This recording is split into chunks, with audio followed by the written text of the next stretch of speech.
Olá, meu querido irmão e minha querida irmã internauta. Neste momento, vocês assistirão a uma maravilhosa ministração da Palavra de Deus, completamente baseada nas Escrituras Sagradas. Uma palavra que visa a edificação do corpo de Cristo, que visa ao aumento de nossa fé, a edificação da nossa fé, a todos nós que amamos a Deus e que aguardamos pela sua segunda vinda. Você que deseja compreender da palavra de Deus, ser edificado, santificado, curado e liberto, neste momento pegue a Escritura em suas mãos, nos acompanhe nessa mensagem para a glória de Deus.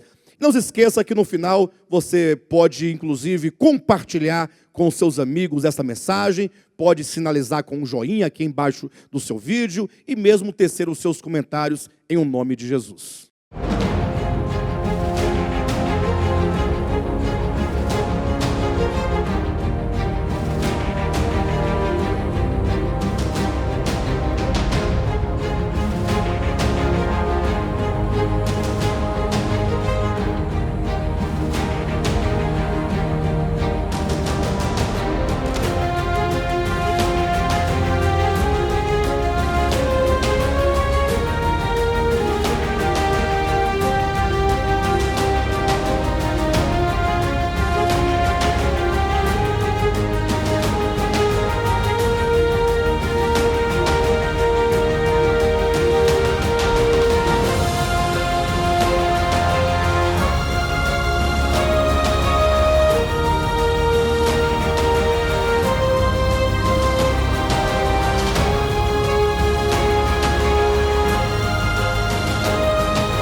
Hebreus capítulo 2, a partir do versículo 1 até o versículo 4.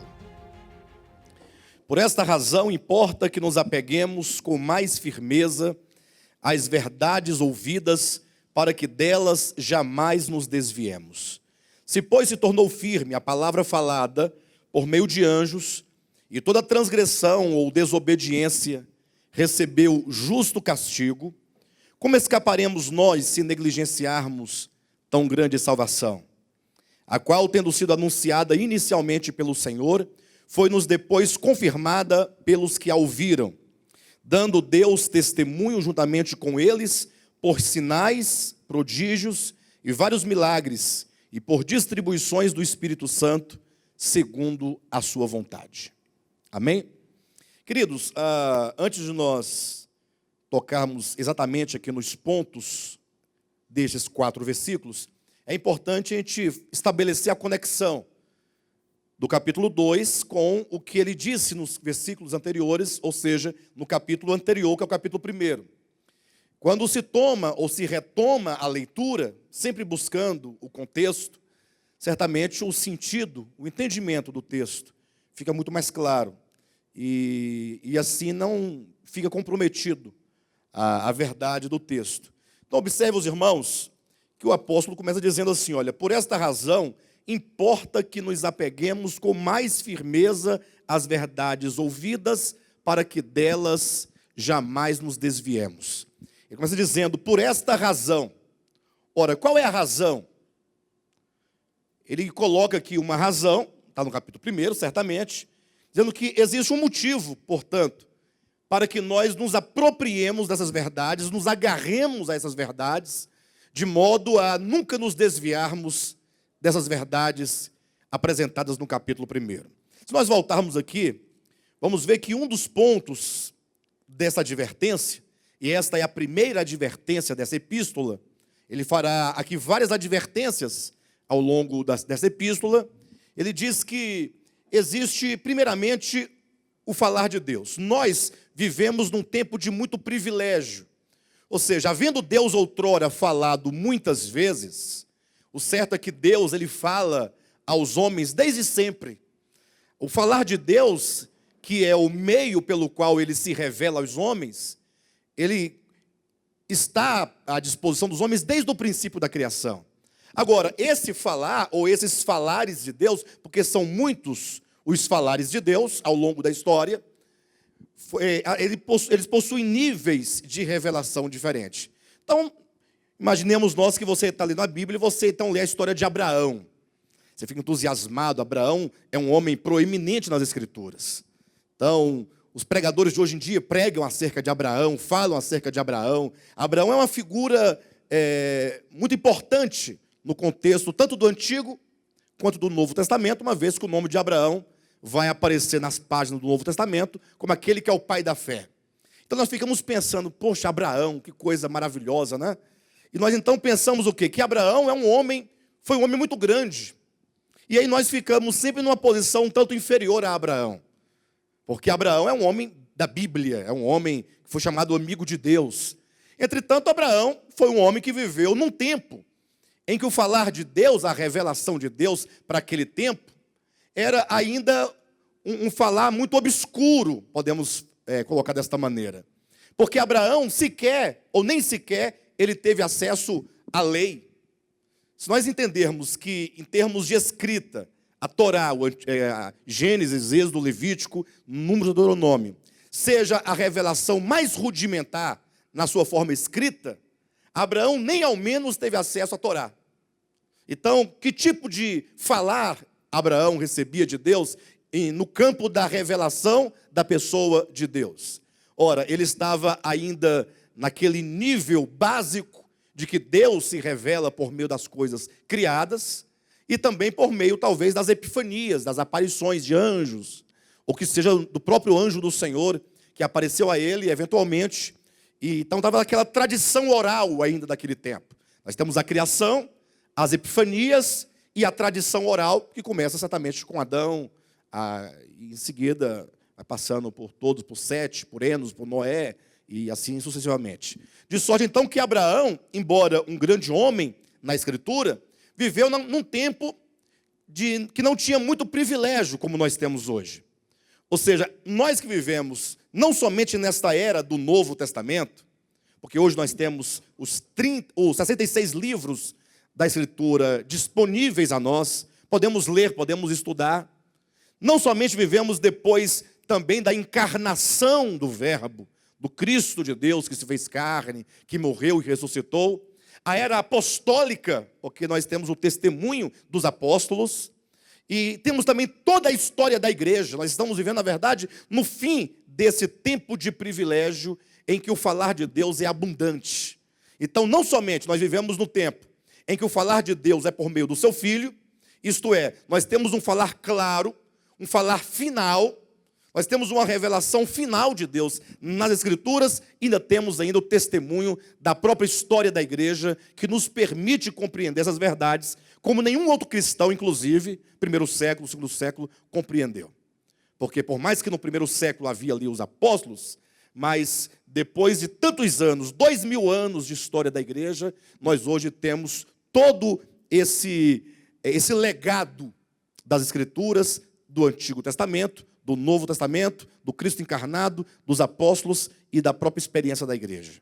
Então imagine agora que o apóstolo diz, olha, por esta razão, ou seja, você é privilegiado, você recebeu essa revelação desse Cristo de Deus, e não somente recebeu, mas você faz parte desse propósito eterno. Onde está isso aqui? Em Hebreus capítulo 1.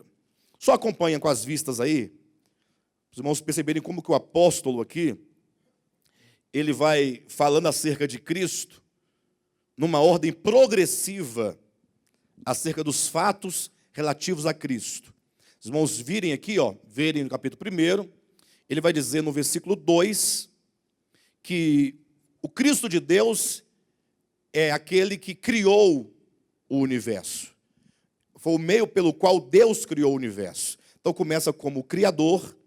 No versículo 3, vai dizer então que ele realizou a purificação dos pecados, é uma referência, portanto, agora à morte de Cristo. Nós temos o Cristo Criador, agora esse Cristo que redime. Vamos encontrar então no versículo 5, quando diz, tu és meu filho, eu hoje te gerei, e eu lhe serei pai, e ele me será filho. Nós temos aqui então a ressurreição, comprovado também no versículo 6, e novamente ao introduzir o primogênito no mundo. Então nós temos o Criador, Cristo enquanto Criador, Cristo enquanto Redentor, o Cristo, no caso, crucificado, temos aqui o Cristo ressurreto, temos aqui no versículo 7, quando diz, ainda quanto aos anjos diz, versículo 8. Mas acerca do Filho, o teu trono permanece para sempre. Nós temos então a entronização. E podemos até ver aqui, inclusive, no finalzinho do versículo 6, quando diz: e todos os anjos de Deus o adorem. Nós temos aqui a ascensão de Cristo. Então, Cristo Criador, o Cristo crucificado, ou encarnado, crucificado, ressurreto, o Cristo aqui agora assunto ao céu, o Cristo exaltado e todos os anjos de Deus o adorem, e o Cristo entronizado, quando diz: o teu trono, ó Deus, é para todo o sempre, cetro de equidade é o cetro do teu reino. Então, Cristo é apresentado em todas essas instâncias em tão poucos versículos aqui. Cristo que é o Criador, o Cristo encarnado, que é o Redentor, o Cristo ressurreto, o Cristo assunto aos céus, o Cristo exaltado, o Cristo entronizado, de sorte então que ele vai, agora vira um pouco na sua Bíblia, capítulo 1, no versículo 13, quando diz: ora, a qual dos anjos jamais disse: assenta-te à minha direita, até que eu ponha os teus inimigos por estrado dos teus pés? E aqui é mais um fato relativo a Cristo, que ainda vai se cumprir, evidentemente. Até que eu ponha os teus inimigos por estrado dos teus pés, que é a vitória final de Cristo na economia de Deus. Desde a criação até a sua vitória final sobre todos os seus inimigos. E aí o apóstolo vai fechar com o versículo 14 dizendo: não são todos eles se referindo aos anjos, espíritos ministradores, enviados para serviço a favor dos que hão de herdar a salvação? Ou seja, agora inclui nesta obra de Cristo aqueles que hão de experimentar a salvação, aqueles que serão salvos do ponto de vista da salvação, da filiação neotestamentária. Como que no capítulo 2, no versículo 10, diz assim também, ó: porque convinha que aquele por cuja causa e por quem todas as coisas existem, conduzindo muitos filhos à glória, aperfeiçoasse por meio de sofrimentos o autor da salvação deles. Então Cristo, ele assume esse encabeçamento dos seus filhos, dos filhos de Deus, como aquele que vai conduzir cada um de nós à glória. A mesma vitória de Cristo, a glorificação final, quando todos os inimigos forem colocados por estrado dos pés de Cristo, nós estaremos aperfeiçoados com Ele, gozando desse grande privilégio de sermos nós, não somente aqueles que viveram ou que vivem no tempo em que a revelação de Deus é abundante, mas como aqueles que também participam desse projeto divino. É como que o apóstolo aqui estivesse nos abrindo os olhos, chamando a atenção para esse grande privilégio. Ou seja, como que dissesse: tudo bem que Abraão ele tivesse os seus erros, ou que Moisés também tivesse, ou o próprio Daniel, Jeremias, quando você quiser apontar lá para trás. Mas nós não temos nenhuma razão, nenhum motivo para nós desistirmos, para nós deixarmos as verdades para trás, desprezarmos ou sermos negligentes com respeito a essa palavra. Por esta razão, importa que nos apeguemos com mais firmeza às verdades ouvidas, para que delas jamais nos desviemos. E então, o apóstolo agora vai colocar uma palavra de advertência, quando ele diz: ora, se a palavra falada por meio de anjos, ele torna a se referir ao falar de Deus no Antigo Testamento, sobretudo por ocasião da lei, quando foi dada no Sinai, porque Deus, quando deu a lei a Moisés no Monte Sinai, o fez por meio de anjos. Então diz: se tornou firme a palavra falada por meio de anjos, de sorte que toda transgressão e desobediência recebeu o justo castigo.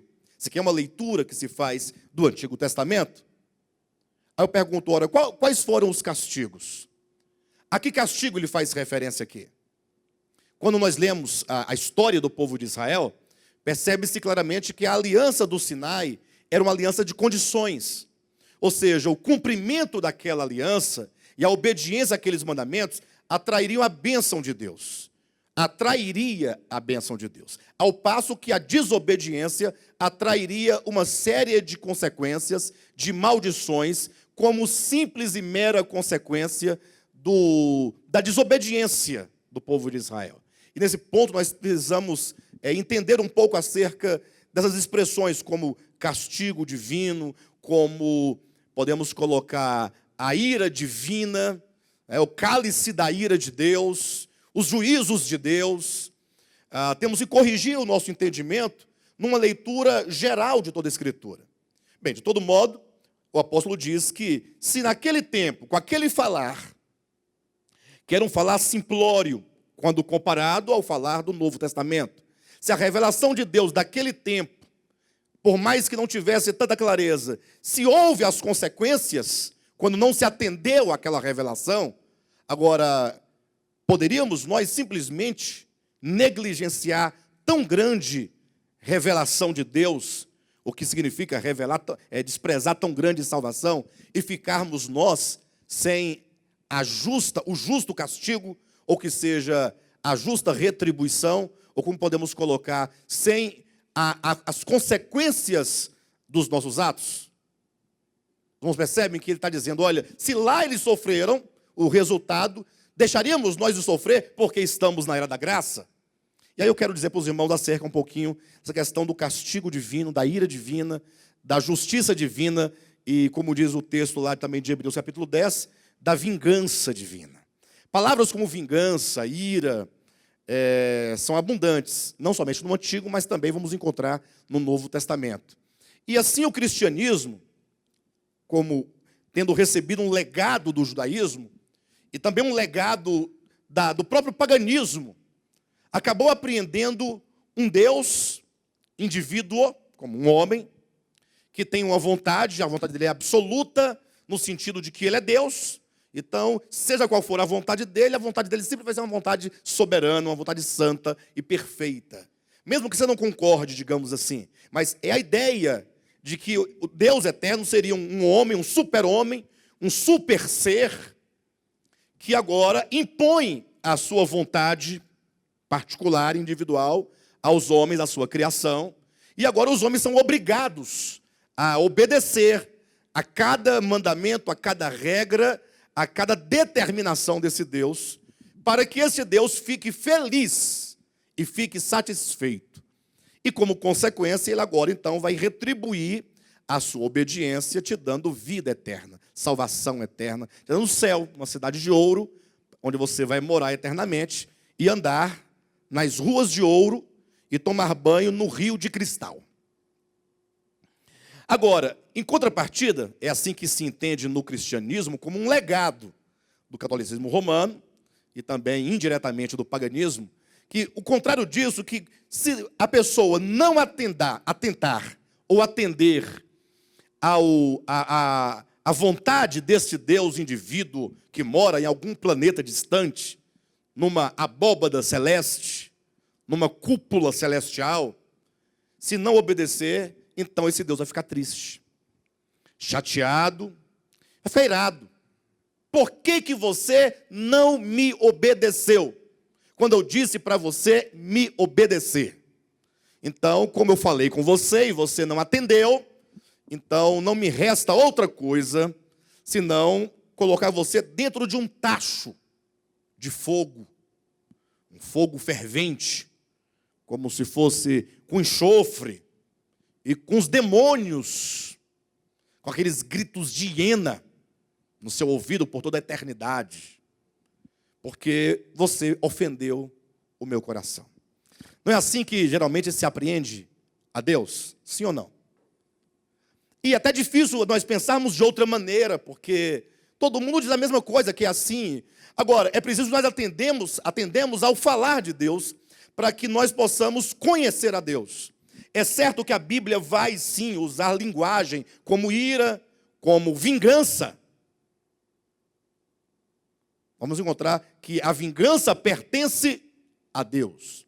E tudo isso, essas palavras, acaba nos como que chancelando essa ideia acerca desse Deus indivíduo, desse Deus tirano, desse Deus mau, desse Deus incapaz de perdoar o erro do outro. Capaz de perdoá-lo desde que? Desde que? Eu perdoo todos os seus erros, desde que? Mas não, você vai perdoar alguém? Eu te perdoo desde que? Esse perdão não fica um pouco quebrado? Parece que é um pássaro de uma asa só. não é? Fica perneta. Olha, eu perdoo, desde que, ou seja, o perdão se torna um perdão condicional. Então, de todo modo, eu sei que isso traz geralmente um conflito de ideias muito grande, porque as pessoas precisam da imagem de um Deus perverso, de um Deus mau, de um Deus tirano. Elas precisam para lhe impor temor, para que elas sejam minimamente retas, minimamente. Ou seja, para que elas não se esbagassem para lá. Então, o ser humano precisa sempre de um tronco e de um chicote, sob ameaça constante. Tirou o chicote, tirou a ameaça, a pessoa fala assim, então ficou muito fácil, então agora eu vou fazer tudo o que eu quiser fazer. Então, percebia que a pessoa às vezes não agia exteriormente de certo modo, por causa do temor desse Deus que está lá de cima olhando com um olhão grandão, te vigiando cada passo, como aquela canção lá da escola dominical, que cantava na salinha das crianças para a gente. Cuidado, mãozinha no que pega. Lembra? Dia todinho. E você cantava no domingo de manhã, semana todo dia a criança ficava. Cuidado, mãozinha no que pega. Aquele medo. O Salvador do céu. Salvador, hein? Está olhando o Salvador e falando, cuidado, o Salvador está olhando. Está mais para um juiz, né? Para uma coisa desse jeito. Mas, de todo modo, as pessoas precisam de uma religião que impõe o medo e que coloque sempre lá na frente um céu maravilhoso, um paraíso, e um lago de fogo, uma coisa ruim, para que você se governe por essas duas coisas. De modo que quando a verdade se estabelece no coração, o que acontece? E a pessoa consegue discernir essas coisas todas, que o medo vai embora. Aí a pessoa agora não consegue ser uma pessoa boa. Não consegue exercer a caridade, não consegue ser justo, porque, na verdade, a pessoa nunca tinha sido, de fato, aquilo que ela parecia ser. Era um medo que era imposto, que deixava a pessoa um tanto correta. Mais uma vez, tirando essas ameaças todas, a pessoa agora não consegue servir a Deus mediante a sua graça. Bem, mas nós estamos compreendendo uma coisa. Mesmo que a Escritura como um todo traga palavras como ira, vingança, a taça da ira de Deus e outros termos semelhantes, o certo é que, para que nós conheçamos a Deus, nós precisamos olhar na face de Cristo. Não se assegure, não se tenha por seguro você ler uma série de versículos da Bíblia, como quem monta uma corrente de textos bíblicos, trazendo ameaça, e você com isso acreditar agora que você conhece a Deus. Imagina você chamar um crente, fala assim, pega a sua Bíblia, crente. Aí o crente pega a Bíblia, muito bem, quem é Deus para você? Eu quero que você abra a Bíblia e vai lendo. Quem é Deus para você? A pessoa vai lendo, se ela pega lá de trás para frente, né, lá de Gênesis em diante, vai passando por todos aqueles momentos em que Deus, por exemplo, diz assim para Samuel, Samuel, diga para Saul, para ele entrar na cidade tal, e é para ele destruir a todos, desde as crianças de peito até os velhos. Não é para deixar ninguém vivo, é para matar a espada. Inclusive, é para matar até mesmo os animais. Uma carnificina só. É para exterminar. Seria, talvez, um grande holocausto. Porque Deus está virado com aquele povo. E Deus iria usar, então, o povo de Israel como instrumento de justiça divina. A gente não passa por esse texto? Tem esse texto na Bíblia ou não tem? E aí você vai, a partir de exemplos como este, você vai construindo uma imagem de Deus. E vai gerando medo. E vai gerando temor. Mas pastor, mas não está na Bíblia. Deus mandou ou não mandou, afinal, fazer esse tipo de coisa? Aí nós temos que partir do pressuposto bíblico. Não é do pressuposto do Alexandre. Não é do pressuposto do de volta à palavra. Não. É do pressuposto bíblico que nos ensina que Deus se deu a conhecer em níveis diferenciados. Ou seja, muito do que ocorreu no passado, em nome de Deus, não podia ou não pode ser legado a Deus, porque os homens que estavam naquele momento e que daquela maneira fizeram em nome de Deus, porque a sua intuição só lhes permitia compreender daquele modo, e fizeram daquele modo em nome de Deus, você não pode alegar que Deus mandava agir daquele modo. Porque para eu conhecer a Deus, eu preciso sair desses rudimentos, dessa revelação divina, que é rudimentar, e ir ao mais alto nível de revelação, fora das sombras e figuras. Eu só posso conhecer a Deus de uma única maneira. Abra sua Bíblia aí em 2 Coríntios capítulo 4. Nos quais o Deus desse século, aí vamos observar as expressões que o apóstolo usa. Cegou o entendimento. O entendimento não está vinculado ao conhecimento de Deus? Cegar o entendimento é impedir que as pessoas conheçam a Deus. Cegou o entendimento dos incrédulos, para que lhes não resplandeça a luz do evangelho da glória de Cristo, o qual é a imagem de Deus. Então todo o trabalho do maligno consiste exatamente nisso, em impedir, ou ele busca impedir, que as pessoas conheçam o quê? A glória, ou a luz do evangelho da glória de Cristo. Que esse evangelho não brilhe, não resplandeça, para que você não tenha uma visão clara acerca do evangelho. De sorte que esse evangelho é o evangelho da glória de Cristo. Então esse evangelho não é algo à parte de Cristo. O que é o evangelho? É a luz que emana do próprio Cristo. Evangelho não é uma coisa. Evangelho é o próprio Cristo manifestado. Quem diz, eu creio no evangelho, ou dizer, eu creio em Cristo, diz a mesma coisa. Crer em Cristo é crer no evangelho, porque o evangelho é a luz, é a glória de Cristo. Então, se eu digo que eu conheço o evangelho, que eu creio no evangelho, eu creio na pessoa de Cristo. E é dito então que esse Cristo é a imagem de Deus. Então, eu só posso conhecer a Deus se eu olhar para Cristo. E ao olhar para Cristo e vendo-o de fato, quando essa luz do evangelho resplandece e eu conheço a Cristo, então eu tenho uma noção exata. Eu disse noção exata, não conhecimento pleno, mas eu tenho um conhecimento exato daquilo que de Deus se pode conhecer. Aí você pega, por exemplo, 1 Timóteo, capítulo 6, versículo 16, quando diz assim, olha, aquele que habita em luz inacessível, atenção, aquele que habita em luz inacessível. Onde é que ele habita? Inacessível. Alguém pode chegar lá? Onde ele habita? Ninguém pode chegar lá. É inacessível. Aquele que habita em luz inacessível, que homem algum jamais viu e nem é capaz de ver.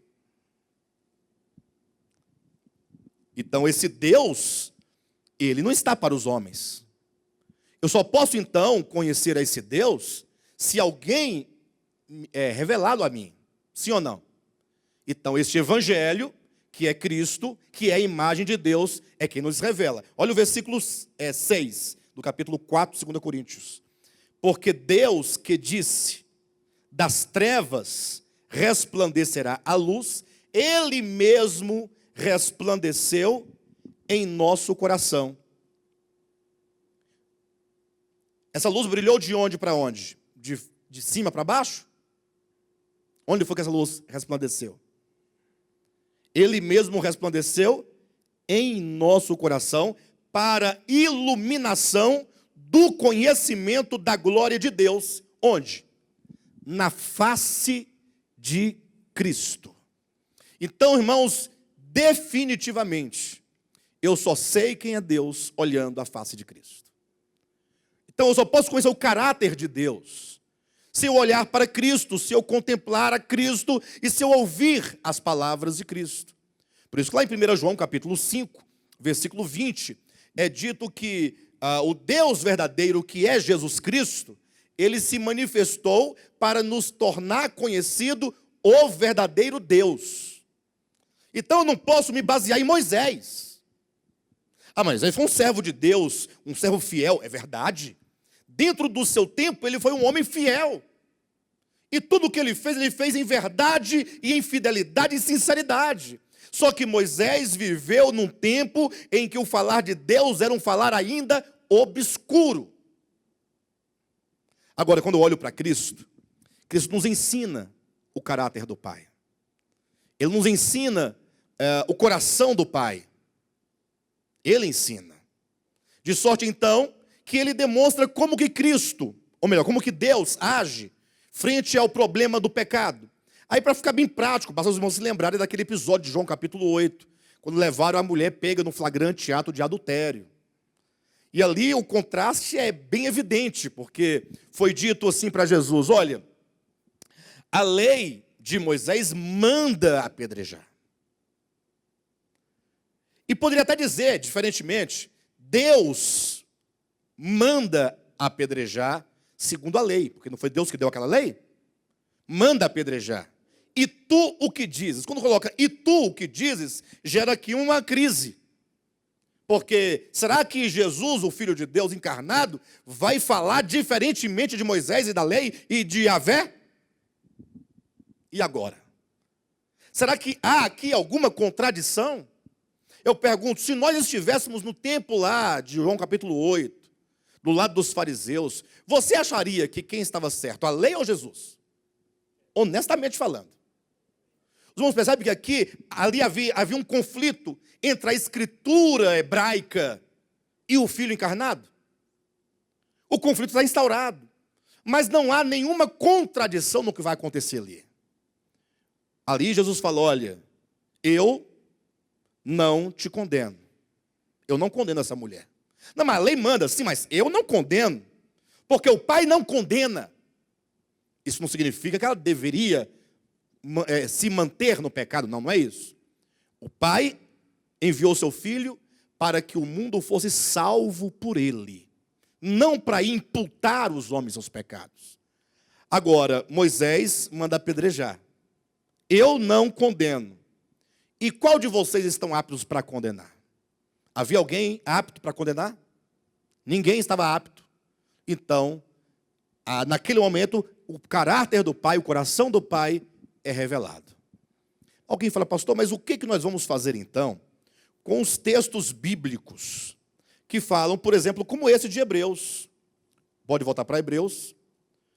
O que nós vamos fazer com textos como este aqui, por exemplo, do capítulo 2. No capítulo 10 nós vamos ver também uma palavra bem forte, 10:27 de Hebreus. Pelo contrário, certa expectação horrível de juízo e fogo, vingador, prestes a consumir os adversários, sem misericórdia, morre pelo depoimento de 2 ou 3 testemunhas, quem tiver rejeitado a lei de Moisés. Aqui é uma referência ao tempo da lei, ao tempo de Moisés. E ele fala no mesmo princípio. Ele fala como foi no tempo de Moisés para dizer como será agora. Versículo 29. De quanto mais severo castigo julgais vós, será considerado digno aquele que calcou aos pés o Filho de Deus e profanou o sangue da aliança com o qual foi santificado e ultrajou o Espírito da graça? Ora, nós conhecemos aquele que disse: a mim pertence a vingança, eu retribuirei, e outra vez o Senhor julgará o seu povo. Horrível coisa é cair nas mãos do Deus vivo. Não é forte?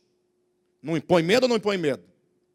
Bem, de todo modo, a pergunta é: como nós vamos compreender textos como este? Hebreus capítulo 2, versículo 2. Se, pois, se tornou firme a palavra falada por meio de anjos, e toda transgressão ou desobediência recebeu justo castigo, como escaparemos nós se negligenciarmos tão grande salvação? E eu busquei uma resposta para isso. Algumas pessoas: pastor, como é que nós vamos lidar com esse tipo de texto? E eu, então, comecei a considerar. Por exemplo, você pega 1 Coríntios capítulo 13, capítulo 4, versículo 8 de 1 João, quando João diz: Deus é amor. Amados, amemo-nos uns aos outros. Então nós temos que partir 1 Coríntios capítulo 13. Lá nós temos toda a descrição orgânica do amor. O amor não arde ciúme, não se ressente do mal, O amor não se ufana, não se ensoberbece. Os irmãos conhecem o texto? Lá 1 Coríntios 13. Partindo daquele conceito, versículo 7. Amados, amemo-nos uns aos outros. Porque o amor procede de Deus. E todo aquele que ama é nascido de Deus e conhece a Deus. Então vejam que os argumentos do apóstolo João aqui são contundentes, porque ele fala, ora, você só justifica que você nasceu de fato de Deus se você tiver a mesma vida de Deus, que é amor. Ou seja, aquele que ama é nascido. Você tem a mesma natureza, o amor é colocado no âmbito da natureza orgânica de Deus e não no âmbito de um mero atributo de Deus. Deus não possui definitivamente atributos. Deus é amor. Lógico, nós vamos sempre falar de atributos no sentido de você particularizar algum aspecto da natureza de Deus. O atributo do amor, o atributo da santidade, os atributos, a gente não fala dos atributos divinos. Entretanto, pode-se falar categoricamente que Deus não tem atributo algum, porque Deus não tem adereços. Deus não é um composto de coisas. Eu, por exemplo, sou um composto de coisas, porque eu nasci com todo o meu aspecto orgânico, já pronto, mas ao longo do tempo foram adicionadas muitas coisas na minha vida, e outras retiradas. Tudo que se pode adicionar e retirar, prova que essa pessoa, esse ser, ele é um composto, ele pode ser formado, agregado. Deus não pode ser formado, Deus simplesmente é. Razão porque ele é o eu sou. O nome de Deus é Iavé, que é o tetragrama judaico. O que significa? Eu sou. Então Deus não tem amor, ele é amor. Olha o versículo 8. Aquele que não ama, não conhece a Deus, pois Deus é amor, ele é natureza divina. Não tem nem como Deus buscar no amor algum conselho como ele vai tratar as pessoas. Ele é. O seu ser todo é amor. Não tem como ele pensar fora do amor. Por que nós muitas vezes pensamos fora do amor? Porque nós temos amor, mas nós não somos o amor. Então você tem a possibilidade de pensar fora do amor, mas Deus é simplesmente amor. Versículo 9. Nisto se manifestou o amor de Deus em nós. Então esse amor se manifesta em haver Deus enviado o seu Filho unigênito ao mundo, para vivermos por meio dele. Ou seja, a prontidão do ser de Deus, que é amor, é a doação da salvação. O amor providencia a redenção. Então não se espante quando você ouvir dizer, na conferência nossa, por exemplo, nós vamos ter agora a nossa primeira conferência orgânica, cujo tema vai falar exatamente, vai tratar desse evangelho pleno, o pleno evangelho de Deus, uma visão unitária e plurivalente do evangelho de Jesus Cristo. Demonstrar que o evangelho não é para salvar os evangélicos. E o pior é que o evangelho dos evangélicos, nem aos próprios evangélicos salva. Porque eles todo dia estão acusando os evangélicos de que é possível que muitos não subam quando Cristo voltar. Então não salva, só salva uma parte dos evangélicos que forem os melhores dos melhores. O mais santo, o mais puro, o mais reto, aquele que não peca.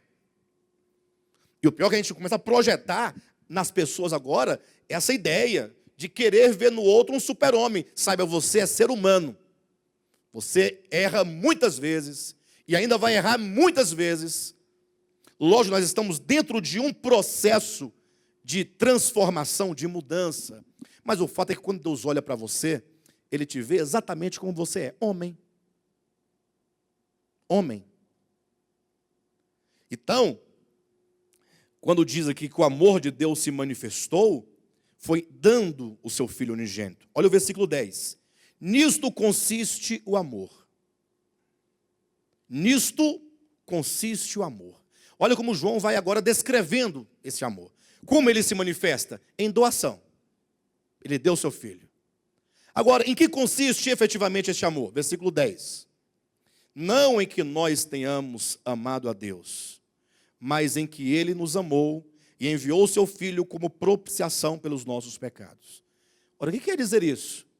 Nisto consiste o amor, não que nós tenhamos amado a Deus, mas que Ele nos amou dando o seu Filho como propiciação pelos nossos pecados. Quem entende o nisto consiste o amor? Consiste em quê? Nisto consiste o amor, não em que nós tenhamos amado. Porque o nosso entendimento de amor é: eu amo na condição de você também me amar. Não é a condição? Eu amo vocês, desde que vocês me amem. Mas se vocês forem meus inimigos, como eu poderia amá-los? O amor humano, do ponto de vista humano, caído, é um amor condicional. Deus não tem amor condicional. Nisto consiste o amor. Ele nos ama mesmo que você não o ame. Bem, é o que está escrito aqui na palavra. Ou não é isso mesmo? Olha direitinho aí, ó. Versículo 10. Não em que nós tenhamos amado a Deus, mas em que Ele nos amou e enviou seu Filho como propiciação pelos nossos pecados. Versículo 11. Amados, se Deus de tal maneira nos amou, devemos nós também amar uns aos outros. Versículo 12. Ninguém jamais viu a Deus. Ninguém jamais viu a Deus. Se amarmos uns aos outros, Deus permanece em nós. E o seu amor é em nós aperfeiçoado. O que tem a ver esse versículo? Vocês já perceberam que às vezes nós lemos um versículo da Bíblia e nós não vemos muito nexo? Parece que ele diz uma coisa, depois diz outra. Parece que a gente não consegue juntar as ideias. Parece que ele diz duas coisas diferentes, não tem nada a ver. Ele diz assim, olha, ninguém jamais viu a Deus, ponto, vírgula. Ele não deveria continuar dizendo sobre que ninguém jamais viu? Aí ele começa a dizer, se amarmos uns aos outros, Deus permanece em nós. Qual é a relação? Você já perguntou para você mesmo qual é a relação? Ninguém jamais viu a Deus. Se amarmos uns aos outros, o amor de Deus em nós é aperfeiçoado. Sabe o que significa, queridos? Nós temos que pensar. É porque você, eu, o cristão, o homem, o ser humano, religioso, ele vira pastor, vira padre, vira bispo, apóstolo. E aí agora ele se acha no direito de tecer uma cartilha do que fazer e do que não fazer, para dirigir as pessoas. Como se ele tivesse entrada franca na casa de Deus e só ele pudesse conversar com Deus. Então, como vocês não podem ir à casa de Deus, eu vou falar com Deus. Eu conheço Deus, eu já vi Deus, eu o vejo constantemente, eu tenho comunhão direta com Ele. E Ele me fala o que Ele quer que vocês façam, e agora eu digo o que vocês devem fazer. João está dizendo, ninguém viu a Deus. Então não diga, não coloque palavras na boca de Deus. Deus se resume no amor. E portanto a sua vontade única e absoluta é o amor. Se você amar, você estará no centro da vontade de Deus. Se você não amar, você não conhece a Deus e não estará no centro da vontade de Deus. O argumento de João aqui nesse capítulo, primeiramente ele coloca a questão. Ninguém jamais viu a Deus. Ora, se ninguém jamais viu a Deus, então nós estamos livres, essa é a ideia, estamos livres de qualquer responsabilidade diante dele. Porque nós nada sabemos acerca dele. Ora, mas se nós amarmos, porque Deus é o quê? Deus é amor. Há uma definição de Deus. Então, o que se requer, o que esse Deus requer de nós, é que nós amemos, como Ele nos ama. Agora, é lógico que o que ele vai colocar aqui, porque quando se diz amemos-nos uns aos outros, o apóstolo vai colocar o contraste entre o Deus que nós não vemos e o próximo a quem nós vemos. Então, como é que eu posso dizer que eu amo a Deus, que eu não vejo, se eu não sou capaz de amar o próximo que eu vejo? Esse é o grande argumento. Quer dizer, aquele que está na sua frente, que você está vendo o sofrimento, a dificuldade no dia a dia, você não é capaz de amar algo prático. Como é que você diz que se ama aquele que você nunca viu? Não é estranho? É um argumento desse tipo. Para os efeitos, é por aí o caminho mesmo. Vamos continuar que o texto vai se abrindo para nós cada vez mais. Versículo 12. Ninguém jamais viu a Deus.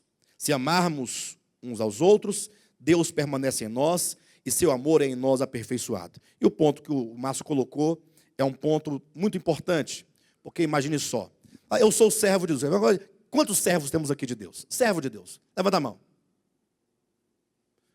Alguns são, outros não são, tudo bem.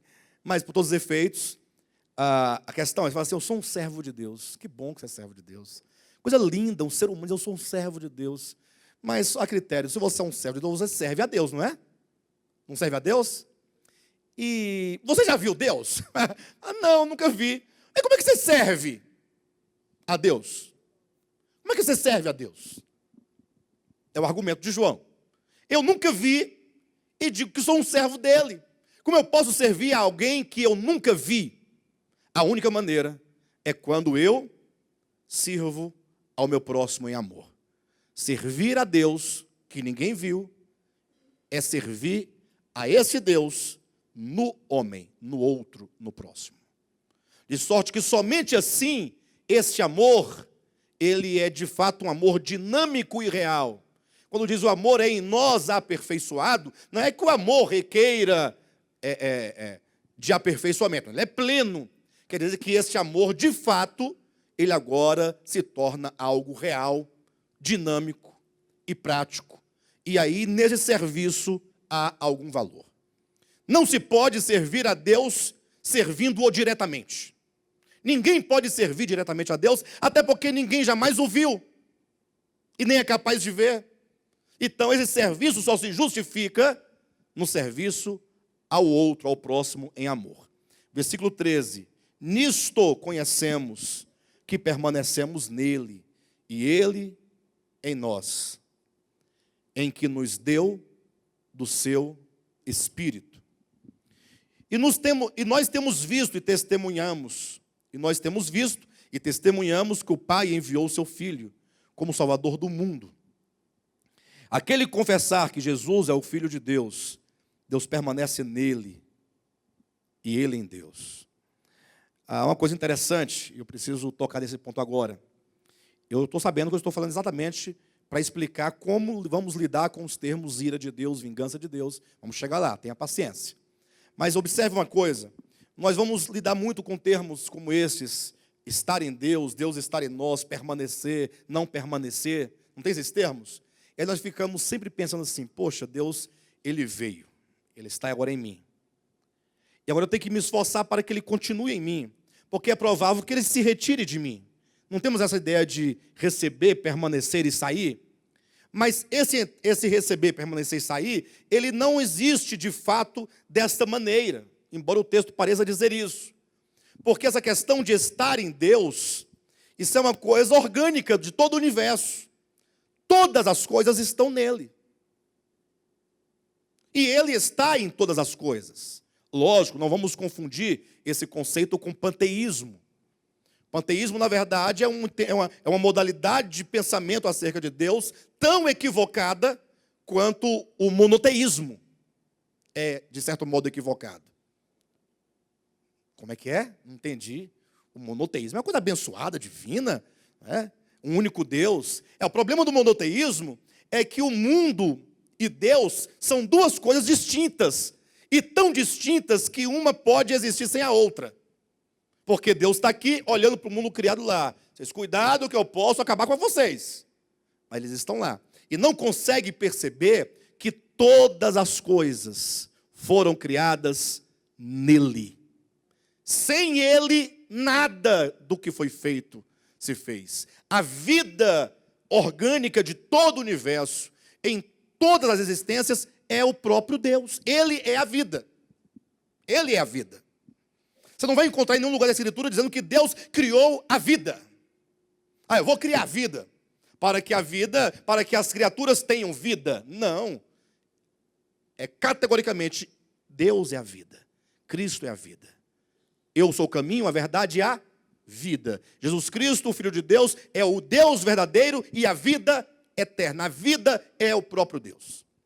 De sorte, então, que estar nele, permanecer nele, ou não permanecer nele, acontece no âmbito da sua consciência.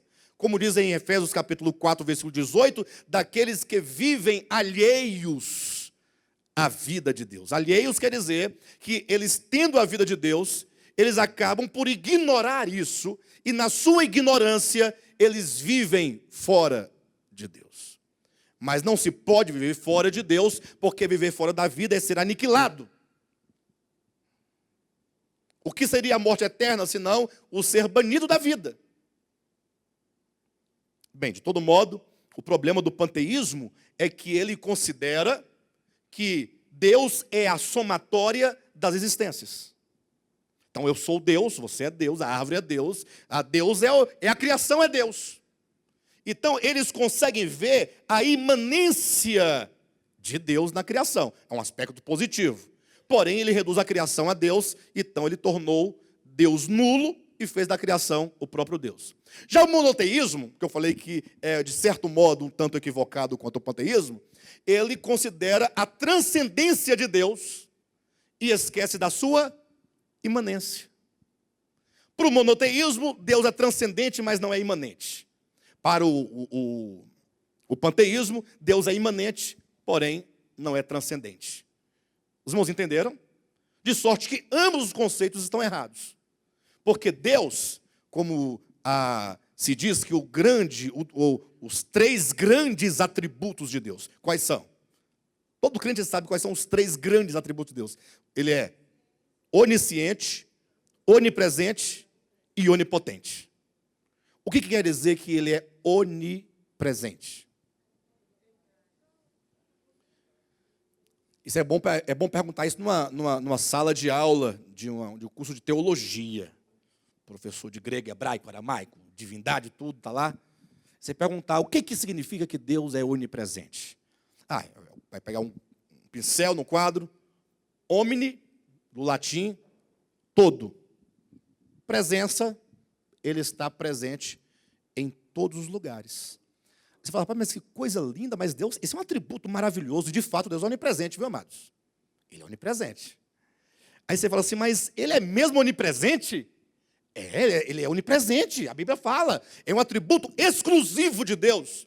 Faz parte dos atributos exclusivos, porque há os atributos que são comunicáveis à sua criação, mas este não, só ele possui.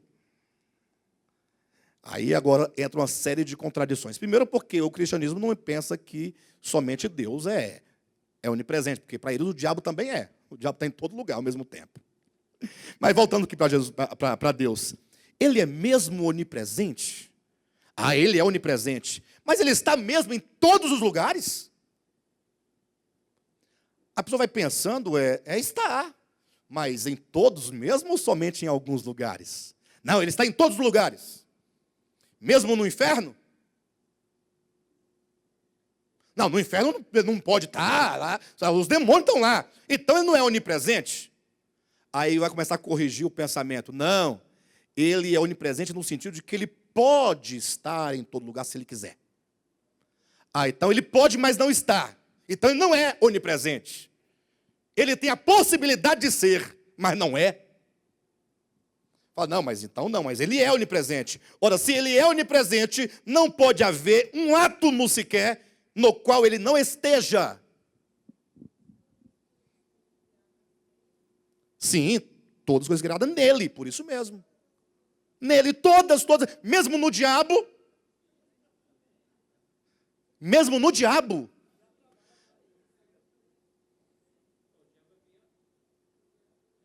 Mesmo no diabo, vocês acreditam nisso? Vocês são malucos mesmo, viu? Ô povo maluco. O problema é que quando se fala em diabo, a gente pensa em tanta coisa, e na verdade não sabemos exatamente quem ele é, né? Uma criatura como você. Talvez você seja tão diabo quanto ele. Se não for pior do que ele, né? Então, esse Deus, dizer que Deus é onipresente, é afirmar a imanência de Deus. E se nós esgotarmos o pensamento na sua imanência, aí se tornaria um panteísmo.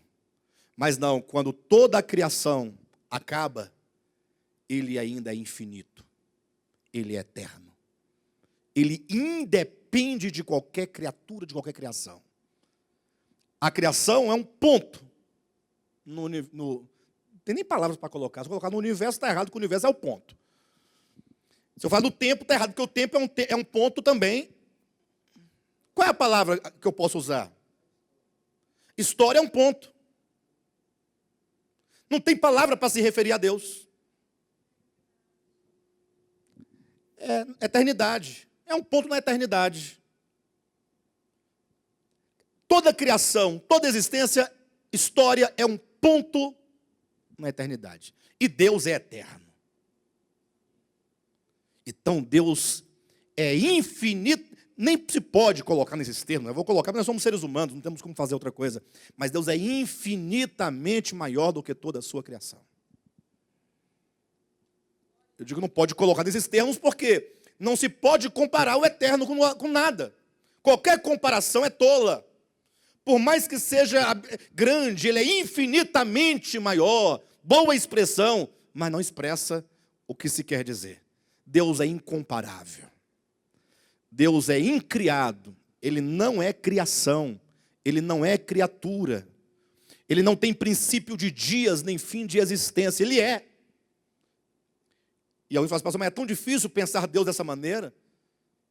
Não é difícil. Às vezes até a gente até duvida que ele existe de fato, né?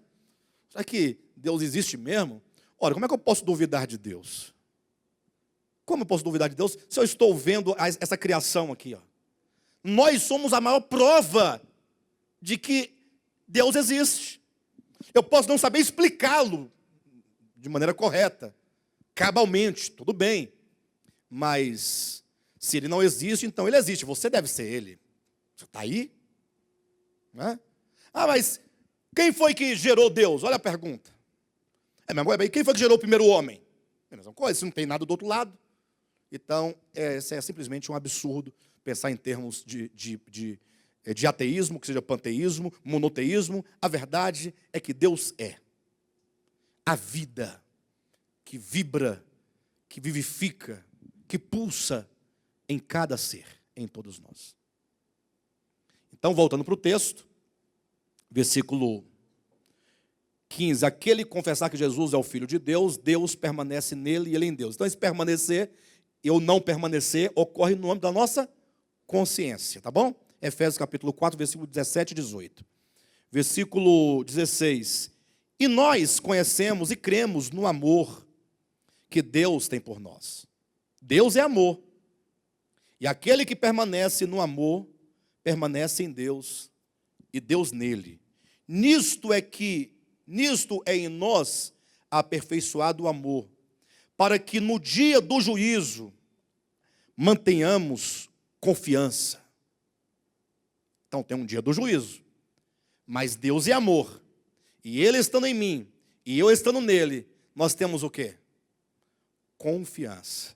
Viu que o apóstolo colocou um termo no sentido de dia do juízo, mas numa relação de oposição ao amor. Sim ou não? Está separado ou não está separado? Versículo 17. Nisto é em nós aperfeiçoado o amor, para que no dia do juízo mantenhamos confiança. Pois segundo ele é, também nós somos neste mundo. Então Deus é firme naquilo que ele é. Se nós amamos, nós também estamos firmes. Nós temos o quê? Confiança. Mas vai chegar o dia do juízo. Não, mas nós temos o quê? Confiança. Porque o amor tem essa confiança. Versículo 18. No amor, existe só um pouquinho de medo. Não, nem um pouquinho. No amor não existe medo. Qualquer pregação que impõe medo não é o amor de Deus. No amor não existe medo. Antes, o perfeito amor lança fora o medo. Ora, o medo produz tormento. Logo, aquele que teme não é aperfeiçoado no amor. Nós amamos porque Ele nos amou primeiro. Se alguém disser amo a Deus e odiar a seu irmão, é mentiroso. Pois aquele que não ama a seu irmão, a quem vê, não pode amar a Deus, a quem não vê. Ora, temos da parte dele este mandamento, que aquele que ama a Deus, ame também a seu irmão. Então, o amor lança fora o medo, a culpa, tira o tormento. E se o amor ameaçar, ele tira a culpa e o medo? Então não ameaça. Sim, mas aqui fala que haverá um juízo. Mas o juízo está de um lado. E nós que amamos, como Deus é amor, nós estamos confiantes. Nós estamos claros. Deus não vai simplesmente se colocar contra nós para nos matar ou nos fazer sofrer, porque Ele é amor. Agora, então, como compreender a questão do dia do juízo, a ira divina, esses termos, a vingança pertence a Deus, como compreender? E eu pensando sobre isso, lógico que primeiramente a gente começa a pensar o seguinte, o que vão dizer acerca disso, né? O que vão dizer? Já sei o que vão dizer. Todas as igrejas evangélicas dirão que nós somos um bando de hereges. Nós estamos anulando a justiça divina. Porque tudo que os crentes mais querem é condenar o outro. Se bem que não é bem condenar o outro, ele quer trazer o outro para o seu controle. Mas se eu não conseguir trazer o outro para o meu controle, aí eu condeno. Por isso a pregação do inferno, do lago de fogo, tão viva no meio dos cristãos evangélicos. A ameaça, sempre constante. E eu pensando sobre isso, falei, não, então vamos colocar o povo de lado, eu não quero saber o que eles vão pensar, o que me importa é a minha consciência. Todavia, há um detalhe interessante, que esse não é um problema meu, e nem dos evangélicos. Esse é um problema da Bíblia. Vocês concordam comigo? Porque é ela que coloca esses termos, de um lado, e depois fala que Deus é amor, e descreve amor do outro lado. Não sou eu, meu problema não sou eu, nem os evangélicos. Este é um problema das Escrituras.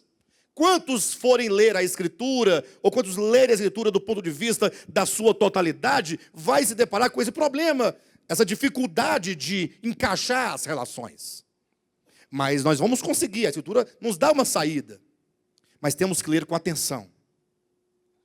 Para que as coisas que estão aqui reveladas sejam trazidas a nós para que haja uma compreensão. Então, o certo é, se alguém está com alguma dificuldade de assimilar essa verdade acerca de Deus, saiba que este é um problema que a própria Escritura impõe. Para você não ter esse problema, você tem que ler a Bíblia com parcialidade. Leia só os versículos que você quer. Você pega os textos do juízo e vai trabalhar na linha do juízo. Você pega os textos do amor e vai trabalhar na linha do amor. Ou então, você considera um e o outro a partir de um elo, que nos ensinará claramente aqui em Romanos capítulo 1.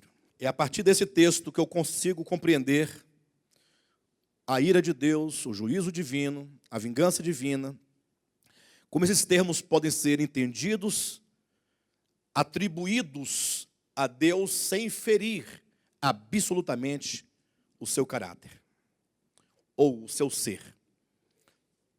Capítulo 1, versículo 18. A ira de Deus, já começou bem, né? A ira de Deus, e o interessante, se você olhar os versículos anteriores, o 16 e 17, ele está falando sobre o Evangelho.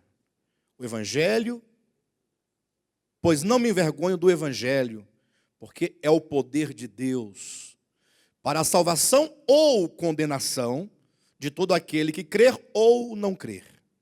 Primeiro do judeu e também do grego. É isso? O que é o Evangelho? É o poder de Deus para a salvação daquele que crer. Eu não tenho tempo agora de explanar essas duas expressões.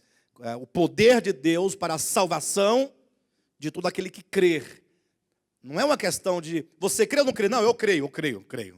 Aceitei Jesus, então você está salvo. Absolutamente não é isso que a Escritura diz que é crer. Crer é uma coisa muito profunda. Crer não implica que você acredita numa história passada. Absolutamente. O crer significa que, diante dessas duas forças que operam no universo, o amor e o ódio, Deus e Satanás, você tem que ler, interpretar essa história e se posicionar.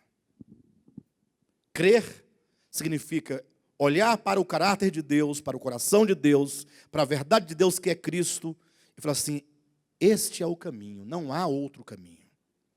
Qualquer decisão, qualquer passo, qualquer atitude tomada nesse caminho de Lúcifer é o engano, é morte.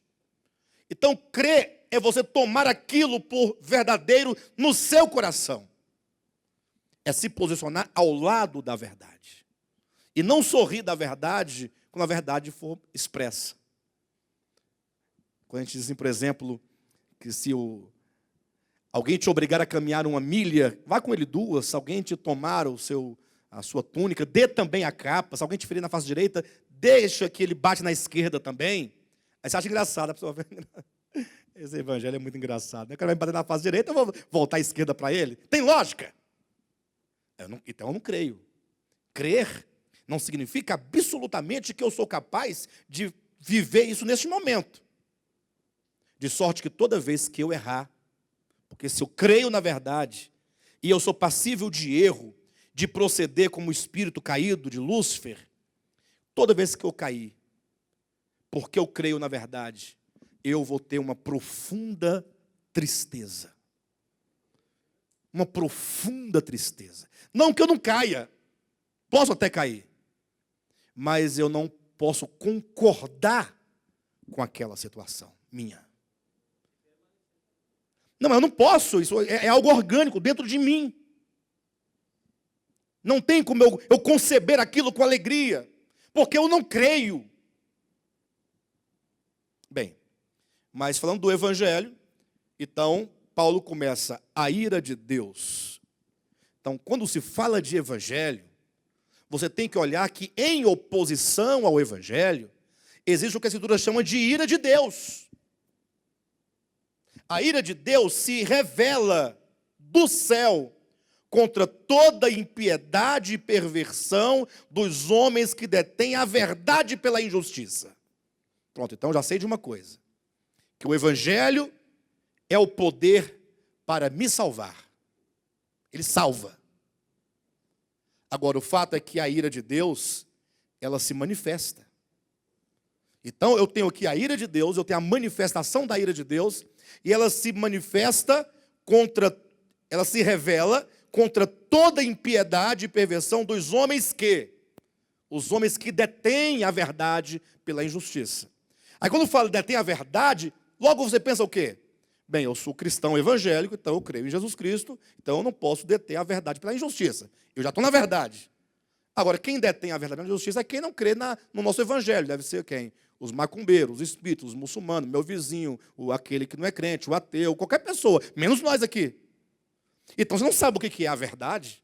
A verdade se reduziu a um manual de uma igreja evangélica, de uma denominação. A verdade, nosso manual. Beber, não beber, comer, não comer, dançar, não dançar, vestir, não vestir. Isso é a maior tolice que alguém pode falar na sua vida, apesar da sua ignorância. Ou que seja pela sua ignorância, mas não deixa de ser uma grande tolice. Porque a verdade é Deus. A verdade é o que João diz ali em 1 João capítulo 4. Deus é amor.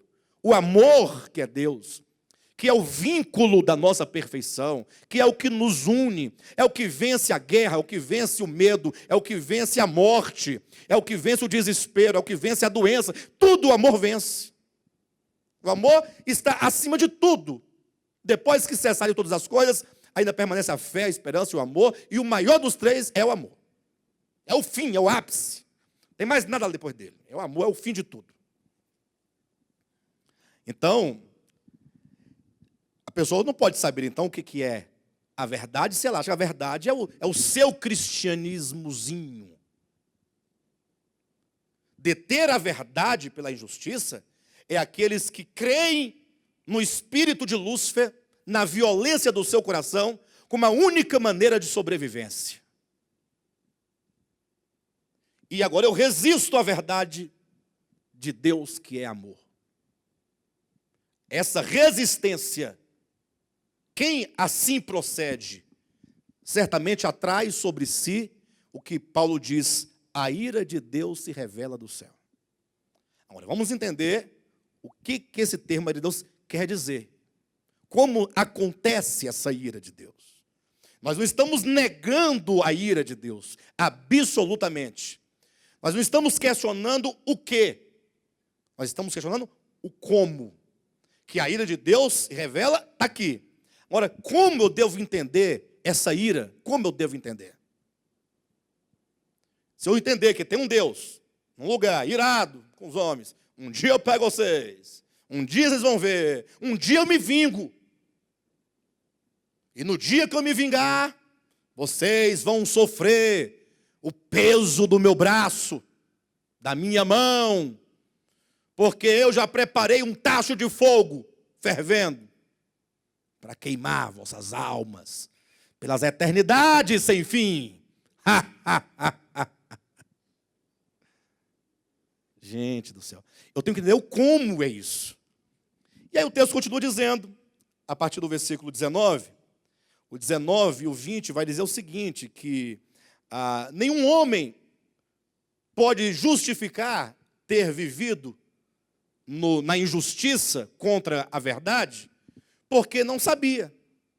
Porque Deus, Ele, no seu projeto, Ele se revelou a todos os homens, por meio das coisas que foram criadas. O versículo 20 diz assim, porque os atributos invisíveis de Deus, assim como o seu eterno poder, como também a sua própria divindade, claramente se reconhece desde o princípio do mundo, sendo percebidos por meio das coisas que foram criadas. Então, quando você olha para as coisas criadas, você percebe os atributos invisíveis de Deus. Entenda, agora há pouco eu disse que Deus absolutamente não tem atributos. E agora a Bíblia diz que tem atributo. Entenda claramente. Deus é um ser pleno. Ele não é dotado de coisas, não é uma formação de coisas.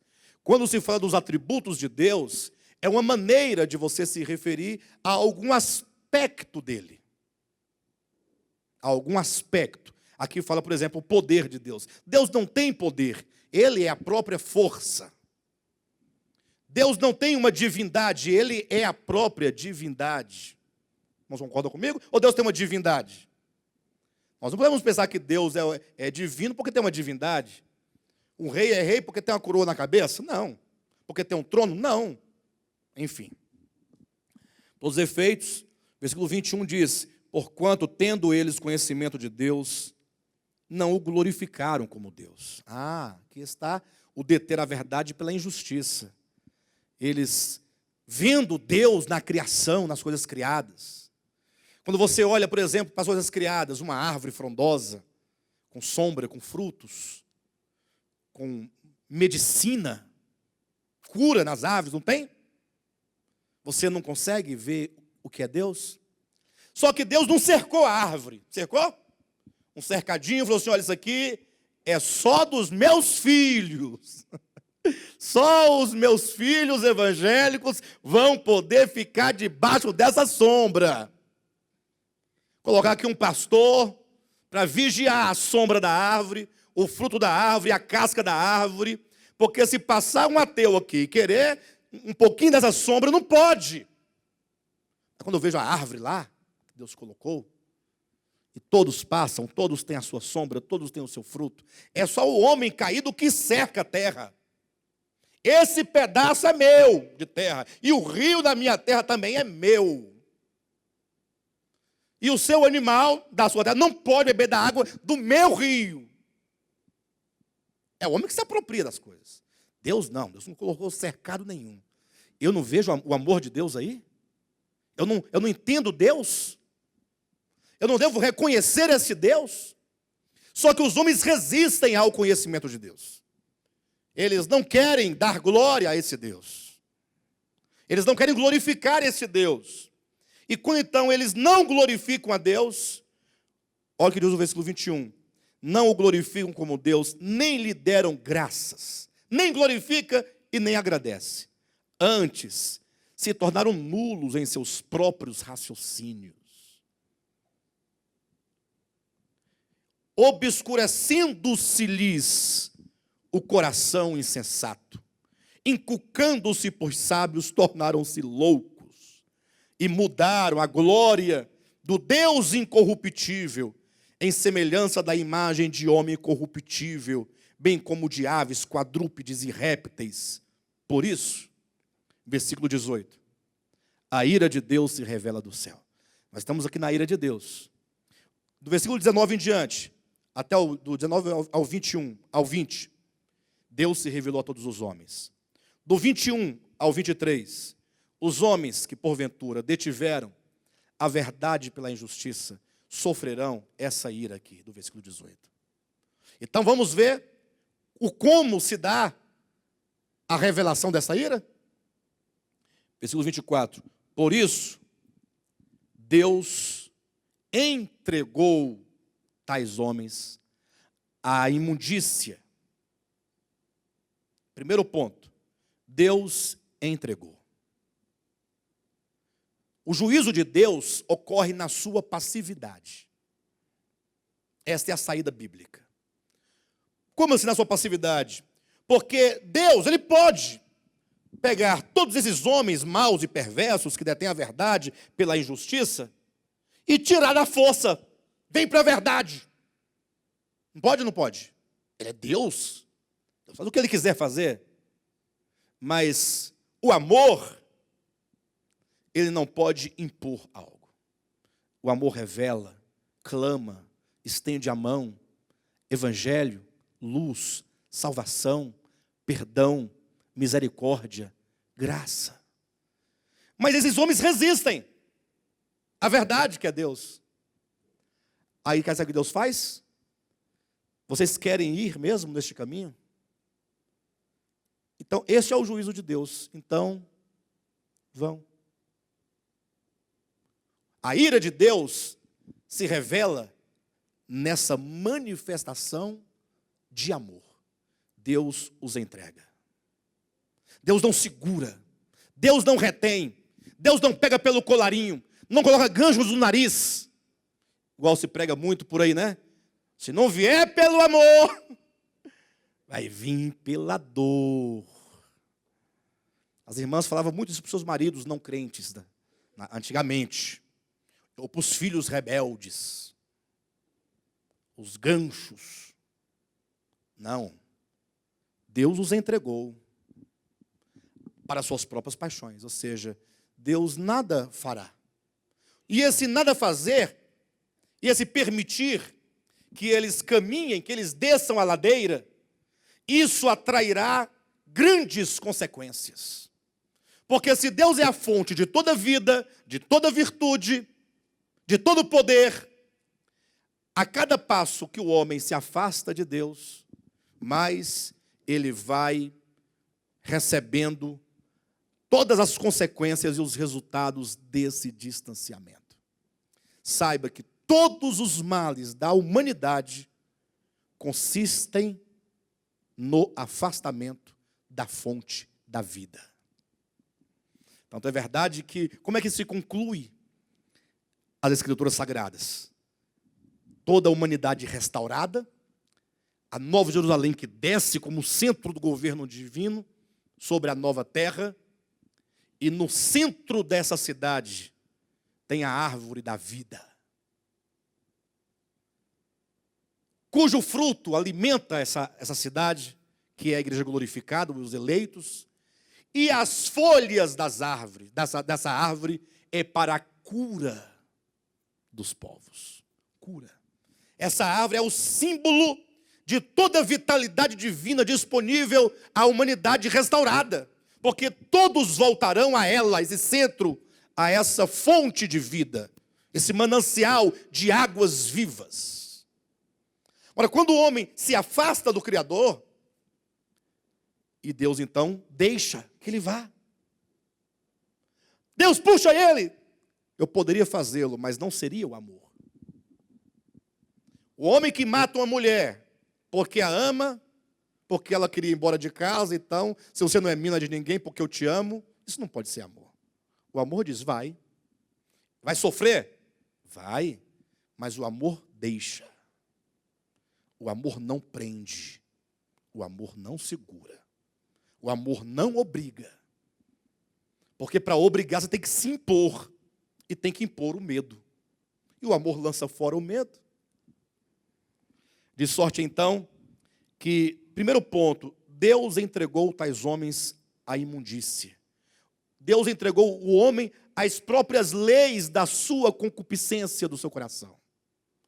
Deus deixou que o homem fosse guiado pelo seu próprio coração. Então vai. Eu trouxe a verdade, eu revelei para você, mas você não quer, você resiste à verdade. Então, você está entregue pelas concupiscências de seu próprio coração, para desonrarem o seu corpo entre si. Pois eles mudaram a verdade de Deus em mentira, adorando e servindo a criatura em lugar do Criador, o qual é bendito eternamente. Amém. Esse texto certamente é uma referência direta aos romanos. Mas é lógico, até que romanos, mas os romanos enquanto povo, que certamente também herdaram a cultura helênica dos gregos. Então, aqui os romanos, tanto quanto os gregos, eles foram uma civilização que chegaram ao profundo do poço da promiscuidade, das relações sexuais indevidas, no sentido, não no sentido de homossexualidade, absolutamente, mas no sentido de um povo inteiro ter a pederastia como sendo a única e a melhor maneira de todo mundo de levar o homem a uma educação integral. Então, cuidado ao ler esse texto para você não confundir quando Paulo aqui diz que Deus nos entregou para desonrar os seus corpos, versículos 26 e 27, dará os exemplos, e você pensar tratar-se de homossexualidade. Não, absolutamente. Porque aqui não é um texto que se dirige aos homossexuais, mas aos romanos, a um povo. Não era somente os homossexuais, não. Todo aquele povo, macho e fêmea, chegaram a uma condição perversa de educação nacional. Então aqui o texto está tratando da ira de Deus, ou seja, a condição de miséria humana dos gregos era a ira de Deus, nesse ponto aqui da Escritura. Essa condição é a ira? É a ira. Tanto é que o texto não diz que a ira de Deus se revelará, futuro, escatológico, não. A ira de Deus se revela. Porque Deus revelou a sua divindade, seu poder, os homens resistiram, Deus os entregou. Está aí, ó. Então essa condição aqui é a ira de Deus? É a ira de Deus. Mas o que Deus fez? Deus não fez nada, Deus deixou que eles fossem. Por isso que o juízo de Deus, a ira de Deus, ocorre na sua passividade. Ou seja, ele podendo segurar para que não chegasse a tal ponto, ele permite. O seu permitir, o permitir que o homem colha todas as consequências do seu próprio pecado, é a sua ira. E isso está provado também aqui no texto de Gálatas, capítulo 6, versículo 7. De Gálatas. Não vos enganeis. Não é um tom grave? Não vos enganeis. Atenção. De Deus não se zomba. Eu já tive tanto medo desse texto. Passei a minha infância todinha ouvindo esse texto. Minha mãe falava, não te engane, Deus não se zomba, meu filho. Ela dizia para o meu pai, pode deixar, Deus é grande, de Deus não se zomba. Aí eu tinha medo desse texto, né? Porque não vos enganeis, de Deus não se zomba, logo imagina o quê? Se você fizer isso, Deus virá contra você, não é isso? Não vem logo a ideia? Pois, aí então vai explicar o texto. Aquilo que o homem semear, isso também ceifará. Aqui de Deus não se zomba, cuidado, o juízo de Deus vem. E que juízo é esse? É a retribuição da própria semente que você próprio plantou. Deus não está com um cacetete para tacar na cabeça de ninguém. É a colheita dos nossos próprios atos e palavras. Muito bem, os irmãos compreenderam em que consiste o juízo de Deus e como se dá essa ira de Deus. Então, só para a gente poder fechar, eu vou retomar certamente na próxima semana, mas em Hebreus capítulo 2, versículos 1 e 2, diz assim, por esta razão, importa que nos apeguemos com mais firmeza às verdades ouvidas, para que delas jamais nos desviemos. Se, pois, se tornou firme a palavra falada por meio de anjos, e toda transgressão ou desobediência recebeu justo castigo, como escaparemos nós se negligenciarmos tão grande salvação? Ou seja, o castigo, a ira de Deus, os resultados, a colheita da semente que nós plantarmos, certamente virá sobre todos nós, caso negligenciemos tão grande salvação a nossa proposta nesse tempo de tão grande revelação. Amém, amados? Muito bem, queridos, vocês acabaram de assistir a esta ministração maravilhosa. Eu tenho certeza que ela tocou o seu coração, que ela de fato lhe ajudou na sua fé, porque essas mensagens visam de fato a edificação do corpo de Cristo. Por isso eu quero te convidar neste momento a que você compartilhe com outros esta mensagem, compartilhe no Facebook, nas redes sociais, teça aqui embaixo os seus comentários, para que essa palavra se multiplique e se propague para tantas outras pessoas que ainda não a ouviram e não a conhecem. Inclusive, eu quero estender aqui o meu convite para você que mora aqui no Distrito Federal, para estar conosco em uma de nossas reuniões aqui na QI 4, lote 23, em Taguatinga Norte. Todas as quartas e domingos nós estamos aqui reunidos, sempre com uma poderosa e maravilhosa palavra de Deus sendo ministrada ao nosso coração. Domingo às 9 horas da manhã e às quartas-feiras às 20 horas. Venha, faça-nos uma visita para que possamos nós estreitar a nossa comunhão para a honra e glória do nome de Jesus Cristo. Há também a nossa igreja em Guarulhos, em São Paulo, a nossa igreja em Planaltina, Distrito Federal, e também a nossa igreja em Goiânia. Consultando o nosso site, devoltaapalavra.com, vocês terão acesso aos endereços, aos dias de cultos e mesmo os contatos com os respectivos pastores para a glória de Deus. Vamos juntos lutar pela fé cristã, pela fé do Evangelho, para a glória de Deus. Amém.